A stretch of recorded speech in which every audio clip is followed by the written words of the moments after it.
আমাদের দেশনেত্রী বেগম খালেদা জিয়ার ইন্তেকালের পরে আমার খুব ইচ্ছা ছিল যে এখানে এসে আমি তার রুহের মাগফিরাতের জন্য দোয়া চাইব।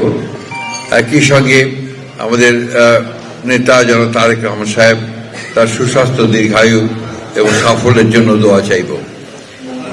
আপনারা সবাই জানেন যে আমরা একটা দীর্ঘ সময় গণতন্ত্রের পুনঃপ্রতিষ্ঠার জন্য, গণতন্ত্রের একটা প্রাতিষ্ঠানিক রূপ দেওয়ার জন্য আমরা সংগ্রাম করেছি, লড়াই করেছি প্রায় দীর্ঘ 15-16 বছর।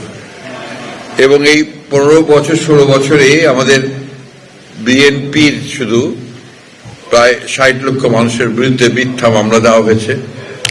আমাদের প্রায় 20,000 নেতা কর্মীকে হত্যা করা হয়েছে।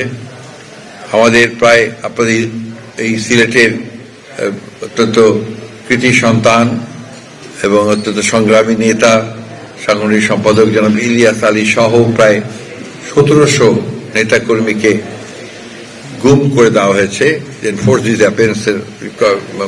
তারা আপনার ভিকটিম হয়েছেন এবং গোটা বাংলাদেশে তারা একটা ত্রাসের রাজত্ব সৃষ্টি করে রেখেছিল। একটা আপনার স্টেট মানে অফ টোটাল ফিয়ার, ভয় দেখিয়ে মানুষকে তার যে অধিকার, সেই অধিকার থেকে তারা বঞ্চিত করছিল। একটু আল্লাহর অশেষ রহমতে জনগণের আন্দোলনের মধ্য দিয়ে, ছাত্র জনতার আন্দোলনের মধ্য দিয়ে, বিশেষ করে জুলাইয়ের আন্দোলনের মধ্য দিয়ে সেই ফ্যাসিস্ট শক্তি পরাজিত হয়েছে এবং দেশ ছেড়ে চলে যেতে বাধ্য হয়েছে। এরপরে অন্তর্বর্তী সরকারের যে নির্বাচনের ঘোষণা, সময়মতো নির্বাচনের ঘোষণা, এর মধ্য দিয়ে একটা আশার সঞ্চার হয়েছে জনগণের মধ্যে।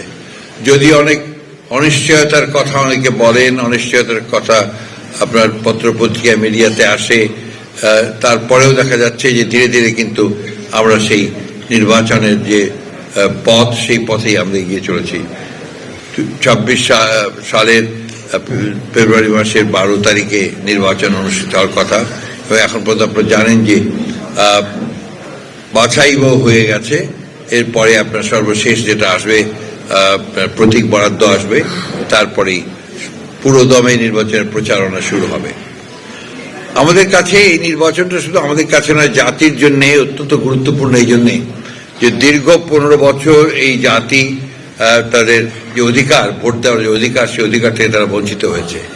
আমরা যেটাকে সবসময় মনে করি যে গণতন্ত্রের একটা পূর্ব শর্ত হচ্ছে একটা নির্বাচনের মধ্য দিয়ে একটা নির্বাচিত পার্লামেন্ট গঠন করা এবং সেই পার্লামেন্টের মাধ্যমে একটি সরকার গঠন করা, যারা দেশে সত্যিকার অর্থেই একটা গণতান্ত্রিক ব্যবস্থা, গণতান্ত্রিক সুশাসন তারা এখানে প্রতিষ্ঠা করবেন এবং রুল অফ ল প্রতিষ্ঠা করবেন। এক গণতান্ত্রিক সংস্কৃতি আমাদেরকে তৈরি করতে হবে। গণতন্ত্র একদিনে হয় না, গণতান্ত্রিক প্রতিষ্ঠানও একদিনে গড়ে ওঠে না।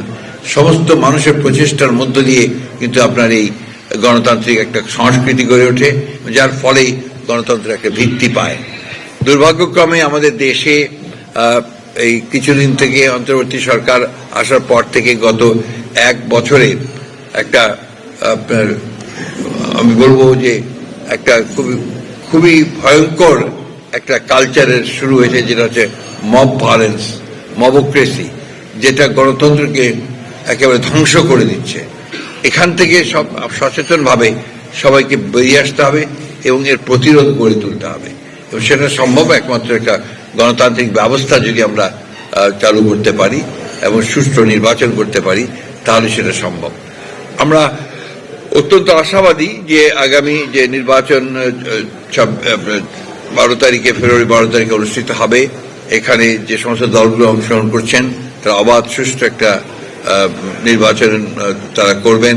ইলেকশন কমিশনও তারা অত্যন্ত আপনার কনফিডেন্ট যে তারা এখানে সুষ্ঠুভাবে নির্বাচন করতে পারবেন। গভর্নমেন্টও সেইভাবেই কাজ করছে। সুতরাং আমরা মনে করি যে নির্বাচন তার পথে, তার গতিতে এগিয়ে চলেছে। আমরা সবাই যদি তাদেরকে সহযোগিতা করি, তাহলে নিশ্চয়ই নির্বাচন কমিশন সফলভাবে একটি নির্বাচন উপহার দিতে সক্ষম হবে। আমি এইটুকুই বলতে চাই, শুধু আবারও এইটুকু বলতে চাই, দেশনেত্রী বেগম খালেদা জিয়া তিনি আমাদের শুধুমাত্র বিএনপির নেত্রী ছিলেন না, তিনি সমগ্র বাংলাদেশের নেত্রী ছিলেন এবং বাংলাদেশে গণতন্ত্র প্রতিষ্ঠার জন্য তিনি তার সমস্ত জীবনটাই উৎসর্গ করেছেন। তার রাজনৈতিক জীবনের পুরোটাই হচ্ছে গণতন্ত্রের জন্য সংগ্রাম করা, সেই সংগ্রাম তিনি করেছেন এবং সেই সংগ্রামের মধ্য দিয়ে আমাদের মাঝ থেকে চলে গেছেন। আল্লাহর কাছে অশেষ শুকরিয়া আদায় করতে চাই যে তার চলে যাওয়াটা হয়েছে একটা রাজকীয় চলে যাওয়া। এই দেশের মানুষ যে তাকে কত ভালোবাসতো তার প্রমাণ আমরা দেখেছি এই 30 তারিখে তার জানাজার মধ্য দিয়ে আমরা সেটা লক্ষ্য করেছি। আমরা সবাই তার আত্মার মাগফিরাতের জন্য কামনা করব এবং তিনি যে লক্ষ্যে আন্দোলন করেছেন, কারা নির্যাতন ভোগ করেছেন, কষ্ট করেছেন, অর্থাৎ একটি গণতান্ত্রিক বাংলাদেশ তিনি দেখতে চেয়েছিলেন, সেই বাংলাদেশ যেন আমরা তাকে উপহার দিতে পারি।